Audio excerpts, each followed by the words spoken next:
மாடம்பாக்கம் ஏரி நீர் குடிப்பதற்கு உகந்தது அல்ல என மாசு கட்டுப்பாட்டு வாரியம் தெரிவித்துள்ள நிலையில் ஏரியை சுத்தம் செய்ய கோரி பொதுமக்கள் கோரிக்கை விடுத்துள்ளனர்.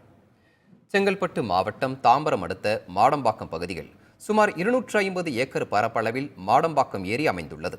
இந்த ஏரி அச்சுற்றுவட்டார மக்களுக்கு குடிநீர் ஆதாரமாக விளங்கி வந்தது. இந்த நிலையில் இந்த ஏரியில் கழிவுநீர் கலப்பதாக புகார் எழுந்தது. இதையடுத்து அப்பகுதி மக்களுக்கு அந்த ஏரியில் இருந்து தண்ணீர் விநியோகம் செய்வதை நிறுத்திய தாம்பரம் மாநகராட்சி நிர்வாகம் பாலாறு மற்றும் செம்பரம்பாக்கம் ஏரி தண்ணீரை விநியோகித்து வருகின்றனர். இந்த சூழலில் மாடம்பாக்கம் ஏரி தண்ணீரை ஆய்வு செய்து மாசு கட்டுப்பாட்டு வாரியம் தண்ணீரில் கழிவுகள் கலந்திருப்பதாகவும் அது குடிக்க உகந்தது அல்ல எனவும் தெரிவித்துள்ளது. மேலும் இது தொடர்பாக தாம்பரம் மாநகராட்சி நிர்வாகத்திடம் விளக்கம் கேட்டுள்ளது.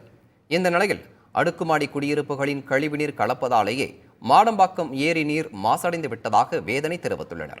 மேலும் கழிவுநீர் கலப்பதை தடுத்து ஏரியை விரைந்து சுத்தம் செய்ய கோரியுள்ள அவர்கள் ஏரிக்கு பக்கத்தில் புதிதாக குடியிருப்பு வர உள்ளதாகவும் அதற்கு அனுமதி தரக்கூடாது எனவும் கோரிக்கை விடுத்துள்ளனர். இப்போ இந்த பிளாட்டு போட்டு அங்கே கட்ட போகிற நிலைமையை பார்த்திங்கும் போது அதனுடைய கழிவுநீர் எவ்வளோ இருக்கும்ன்றது யாருக்குமே தெரியாது. அடுத்த காலகட்டத்தில் இந்த ஏரி ஒன்று இல்லாமலே போயிடலாம். மேபி 100% இல்லாமல் போகிறதுக்கு சான்ஸ் அதிகங்க. ஆனால் ஏரியை சுத்திகரிக்கணும்னா கழிவுநீர் கலக்கக்கூடாதுங்க. மெயின் அரசாங்கம் அந்த ஜிடிபி அப்ரூவல் கொடுக்கக்கூடாது. அந்த இடத்துல வேறு ஏதாவது ஒரு ப்ராஜெக்ட் வந்து அந்த ப்ராஜெக்ட் மக்களுக்கு பயன்படுத்த மாதிரி இருந்தால் நல்லாயிருக்கும்.